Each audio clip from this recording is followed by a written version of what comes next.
the creative process, the creative experience, your creative experience, is there so much more to it than it seems. Why do we have these visions, these impulses, these desires that seem to be calling us forth to a new dimension of being? And why is it so difficult to honor these impulses?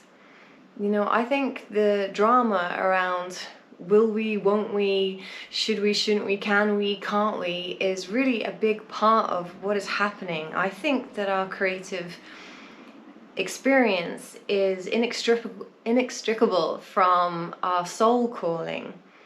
That when we embark on the creative journey, we're also embarking on a journey of soul making, a journey of becoming who we are, who we know ourselves to be at the deepest level. And it feels big because it is big. And at the same time, you know, the resistance that we have is really a part of it. You know, we can be on our knees at that kind of impasse where we've had that spark of inspiration and we're moving towards a point of expression, but it takes us to that edge, that limitation, that shame wall, and it can just feel like we're battling within ourselves. And yet, if we can breathe into our creative expression and just allow things to unfold, then we find that seemingly out of nowhere a new path can emerge so that we kind of keep moving forward.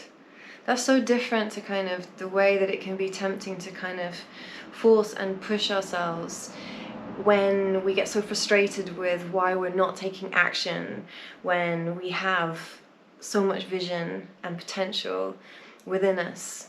You know, I think of flowers. You don't see flowers busting a gut to blossom. They do their thing and they enjoy it, or, you know, at least that's what I see when I'm looking at flowers. For me, painting, giving myself to permission and the freedom to express myself through paint was absolutely a revelation and opened a path.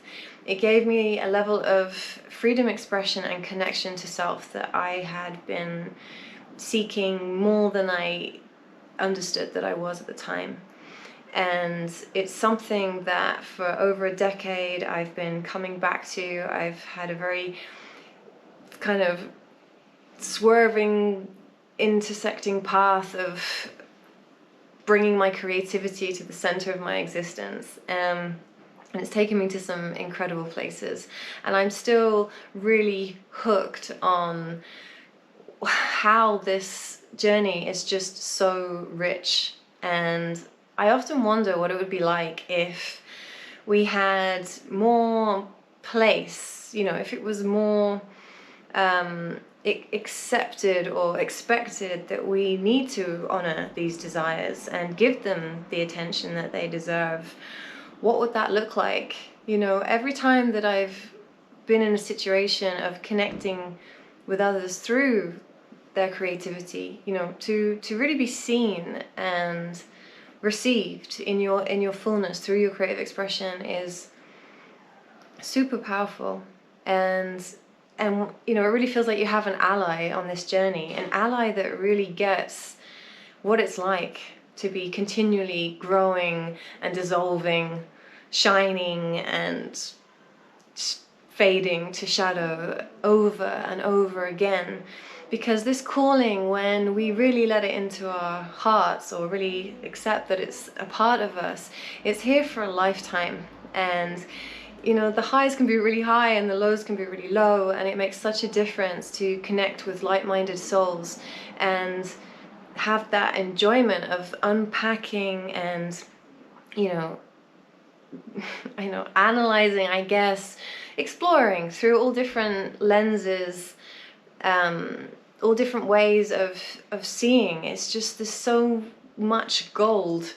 And even though it's highly individual and, you know, your journey of individuation through your creativity is going to be very different to someone else's, but there's always these, or often there's these overlaps what's going on over there will have relevance for what's going on over here. And that's what makes it such a, in my opinion, such a brilliant adventure, because it's these connections and these discoveries which just keep us going, and this trail of inspiration. And there's just nothing quite like it in terms of, what it can give us, both in terms of the fulfillment of seeing through and bringing forth the creative impulse and desire, but also what it means for our life and our being, and really knowing that we're moving ever closer to who we know ourselves to be at that deepest level.